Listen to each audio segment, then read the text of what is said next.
Joe Massey, thank you for talking about your own poetry with me. It's a pleasure. It's actually not something I do very often. I usually talk about other people's poems with other people. But I don't know, there's nothing quite like sitting with the poet. If, like you, he or she is willing. You're willing. I am willing. Is it weird? Slightly. Yeah. Because I'm not used to this at all, so. But So it's we're great. exploring this together. What a great lesson for new readers of difficult, so-called difficult poetry, that the poet himself or herself is probably not no more prepared to do this than anybody else. That's correct. Yeah, that's weird. Which says something about art. What does it say? You make it, and then you sort of hope for the best. Well, I like to get to a point where I feel like it came from somewhere else. Yeah. So. And that would be certainly true for poems you wrote a long time ago. This is a poem that you've written relatively recently in a book called Locality, published by Wave. It's a remarkable book. And Parse, the poem we're going to talk about, Parse, is a prologue, or what used to be called a proem. In what way, and this isn't going to help people who are only reading this poem instead of the whole book, but maybe this is like a teaser or maybe even a spoiler. In what way is Parse setting up the book, or in what way is this poem saying something general about your poetic mode? It does that in a few different ways. First and foremost, it sets up the idea of a sense of illocality, which is being in a location but being disoriented, not connected. Illocality, it means exactly what you'd think it means. And I got the word from Dickinson, who Does is... she use the word illocality? Yeah, I got the word from a Dickinson poem. She uses the word illocality? So it connects it to her and to New England. All the poems are from my first year and a half in New England. I don't know if illocality is that. I think you are being a little disarming there. It's a complicated word because in your hands, it does not mean anti-regionalism. In fact, you are, in a way, a regional person. You're just feeling ill at ease with the concept of locality. Am I okay with that, or that? Oh, that's right. Yeah, it's not a statement against locality at all. Yeah. In fact, the opposite, maybe. It is the opposite. Yeah. I mean, hopefully, once a reader gets into the book, they would see that it's really a. I don't know if this word is accurate, but it's a celebration of being displaced. Right. It's becoming oriented. Right. So displacement, disorientation, disjunction, a lot of disses. When you set down in a place and feel disoriented, you actually say something very realistic about certain places, in New England famously, which has been declining since almost the 17th century. It's like the classic instance of American decline. And why not read decline negatively? Let's read decline as something that's real. That's right. Doesn't have to have a valuation. Yeah. Yeah. So this poem's called Parse. Would you read it and then we'll talk about it for a few minutes? Parse. Dawn marks the wall, a thin flange of off blue. An imagined silence, always an imagined silence. The speed at which sleep's fogged dialogue withers into the present nounscape. This rift valley, a volley of seasonal beacons, window where mind finds orbit. All the world can do is appear, the window intones, a room whose walls warp with sun. What scene is dreamed, we think ourselves here. Is the speaker roughly in the same place in both parts of the poem, presumably in a room? In a room in the morning, waking up, finding itself wherever it is. So we're in the same place, in the same situation, but the star separates two parts. Why? Well, the second part is it felt like a self-contained section, and it's a more overtly philosophical section. I felt like it had to stand alone to have maximum have its maximum impact, and just to give the poem some kind of space and a breather before what I think it's heavy. This is a bit of a Zen question, but maybe this is a Zen poem. How can one imagine silence? I don't think you can, actually. But that's the only silence that's available, is the imagined silence. It can never be accurate because there is no silence ever at all. The poem is working with what we see, as the sun particularly defines things in a room, and with sounds. In fact, you do that difficult move right at the beginning, right? So presumably we hear dawn and then we see off blue, presumably some kind of sun reflection on the wall, and it may be that the wall is off blue and the sun is simply lighting up the existing color. We don't know. But then that leads to an imagined silence, always an imagined silence. So how do we go from visuality to orality? Or why? For me, they go hand in hand. There's a silence implied in a wall that has a marking of sun on it. Mm-hmm. It's a quiet kind of image. Mm-hmm. The imagined, imagined silence. I mean, that's the only kind of silence there is, and it's almost a plea for silence. Like the speaker really wants that marked wall to be kind of at the center of a real silence, but it's not possible. You say that the second half is a little more general or theoretical than the first, but in the first we get, first of all, the imagined silence, which is pretty theoretical, but we also get the present nounscape. You like to do that in your poems. I did that a bunch in Illocality, yeah. I was very drawn to a line by Elizabeth Willis in Meteoric Flowers. I think it goes, "The world is clanking, noun, noun, noun." I love that. Mm. And I just like the word noun as well for its sonic quality. Mm. It's kind of a mournful sound. It's great. Noun. What's a nounscape?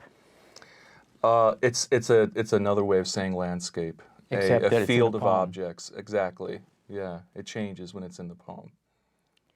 Is a poem a kind of landscape of words? Absolutely. Why? You have a blank field covered with things. Right. That means something. They mean things. It's an active. I mean, it's really a biosphere. Right? Yeah. Yeah. I, Joe, should have looked this up, and I have a smartphone in my pocket, but I'm going to resist the temptation to Google this. But am I wrong that Rift Valley is, although it's a lowercase r, it's a proper noun referring to a valley where Homo sapiens emerges? Is it first of all, is Rift Valley a place? It's a geological term. Where I live in the Pioneer Valley, it's a Rift Valley. It was carved out by glaciers. It's a generic. Rift Valley is a geological generic, like there are rift valleys. That's right. Okay. Yeah. So a rift is two plates pressing? I think so. Well, the rift was caused by glaciers moving through. It just cut the valley into the ground. Okay. So. And you go from Rift Valley to Volley. So this is a classic Massey-esque move. There's always a certain minimal use of sounds. Can you say why you like to be, if you can avoid using new words, you'll try to reuse a word or reuse a version of a word. Maybe that too you learned from Sid Corman, I'm not sure, or from Emily Dickinson for that matter. But why do that?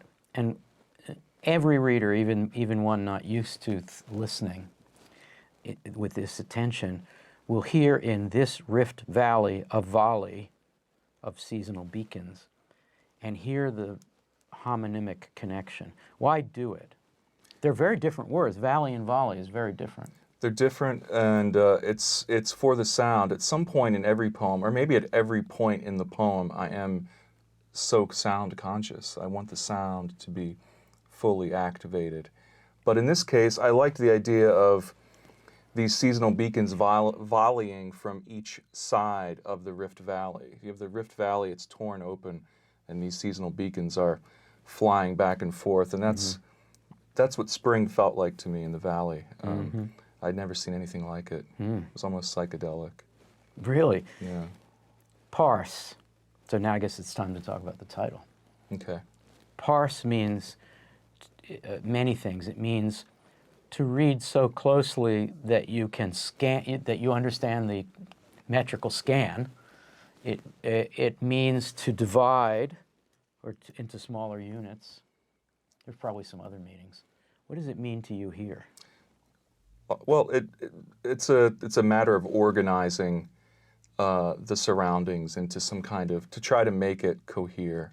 It's an effort to make that morning scene and feeling cohere. And it's also, if you kind of squint, it's also the word spare. I like that, and there are other words in there as well. So, yeah, it has spare. I mean, that I like that you could find that in there, and it's really about organizing the images and organizing one's sensory data, even though it's futile.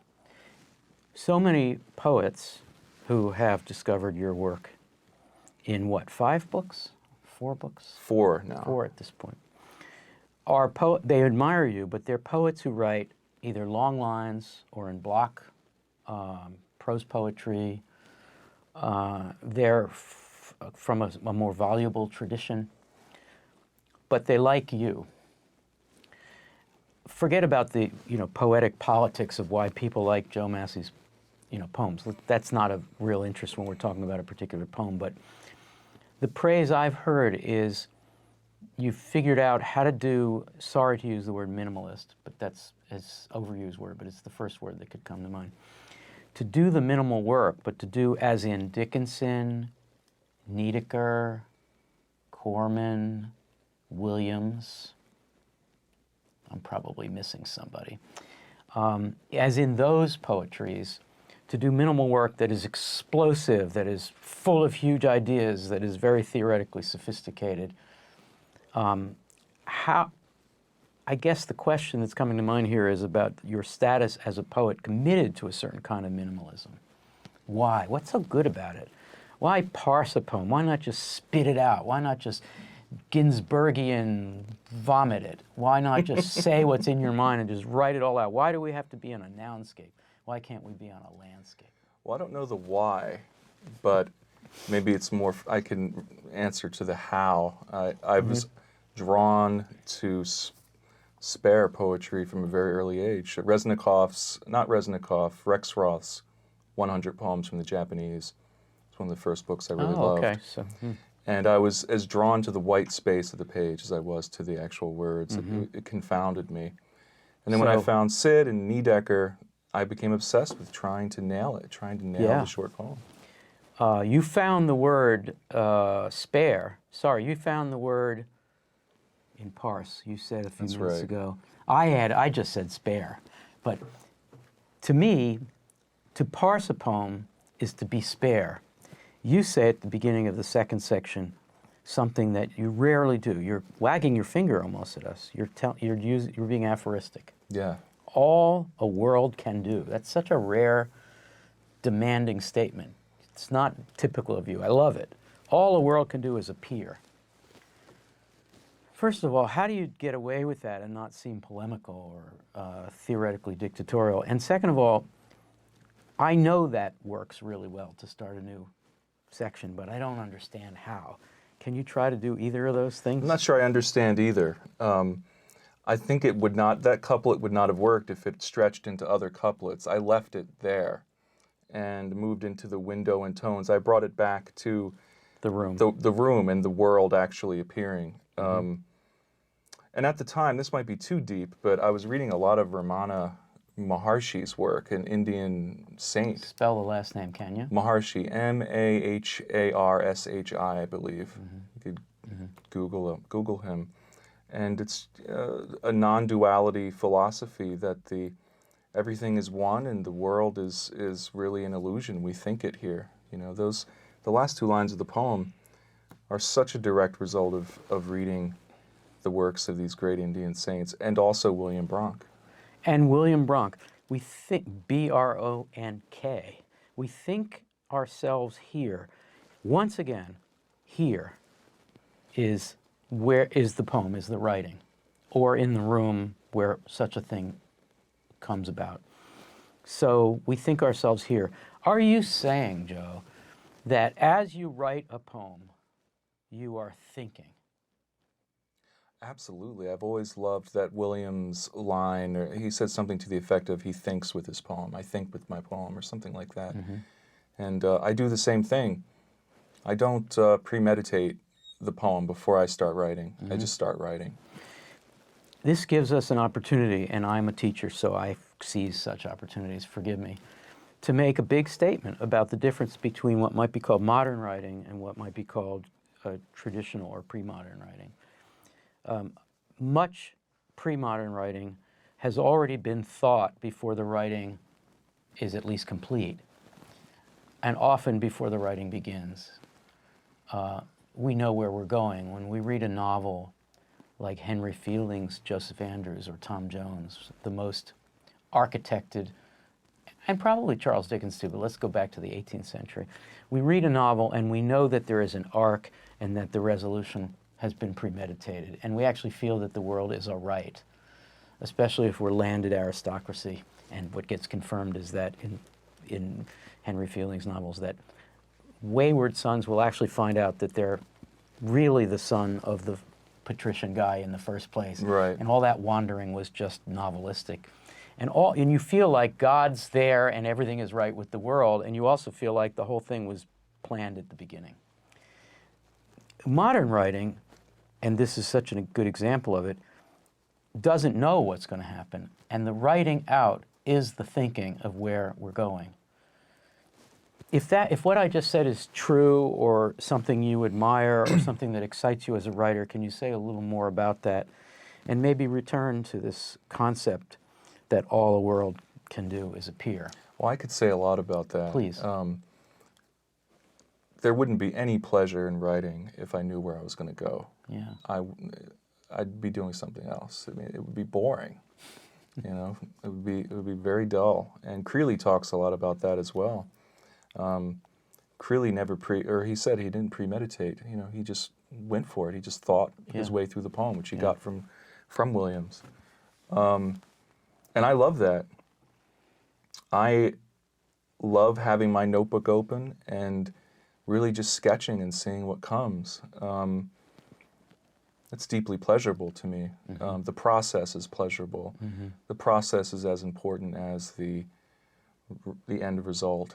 And hopefully the energy that I put into that process comes through in the work. I think that's where the sound comes in. It's I hate to use the word riffing. I'm not a musician, but This doesn't feel like riffing, it feels like parsing, but still, it's riffed. It's riffed, and then it's sculpted down. And if it's riffed, then the poem too is a rift valley.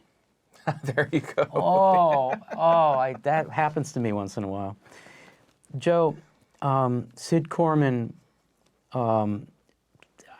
he didn't exile himself, but he went to a place that could be conceived as an exile, where really his life was writing these thousands of short poems. I know that you've thought a lot about that choice of life for Sid. What's so, given all of its constraints, Sid, he wrote, I guess he and his wife ran a little bit of a bakery or something in Kyoto, an ice cream shop. But he lived to write, and the writing was the life.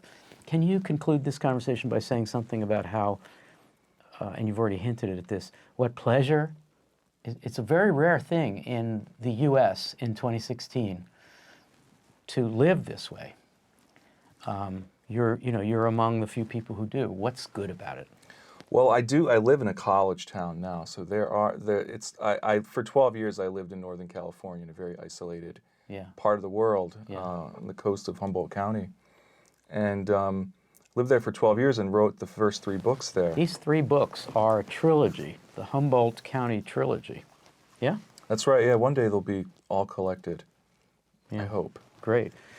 But go on, I'm sorry. But it gave me the space and time to concentrate and to be able to write at this scale, into this scale. For me, it requires a great deal of concentration, immersion. If I allowed myself to be distracted, and still if I allow myself to be distracted by too much social activity, I find that my thought becomes kind of baggy and loose. There is a mode of poet that is aggressive, that's a bad word, active, that inserts itself outward, wants to create effect, shape the world. And that's an admirable thing. Then there is what a putative opposite of that is the observing, passive, not meant derogatorily, the passive receptive, right? That is deceptively, seemingly but wrongly thought of as non-responsive to social conditions or non-political. And when you say all the world can do is appear, you're making quite a statement. You're saying, whoa, everybody, if we could get ourselves in a state where we can sit in a room and see the dawn do its thing, then the world will appear, meaning apparition. It will become clear to us what it is. And that's what the poet should be doing. So we need to just, it's not passivity and it's not receptivity, it's kind of an engagement with apparition. All the world can do, that's a big, bold statement. Do you think what I just said makes sense about your own disposition? Absolutely makes sense. Absolutely. Yeah. It's not passive at all. It's quite the opposite. It's actively being aware, shaping and cultivating one's awareness of what's around them. And even in the poems, there's a lot of blurring and dissolving. But that's what happens in the world. And it's in that state, call it a meditative state, call it a receptive state, call it a shifting of attention state. It's in that state that the world and the language about the world can be parsed. Do you mind, let's conclude by having you just read this again, because it's if you're all right. Of course, yeah. Parse. Dawn marks the wall, a thin flange of off blue. An imagined silence, always an imagined silence. The speed at which sleep's fogged dialogue withers into the present nounscape. This rift valley, a volley of seasonal beacons, window where mind finds orbit. All a world can do is appear, the window intones, a room whose walls warp with sun. What's seen is dreamed, we think ourselves here. Joe Massey, thank you so much. Thank you, Al.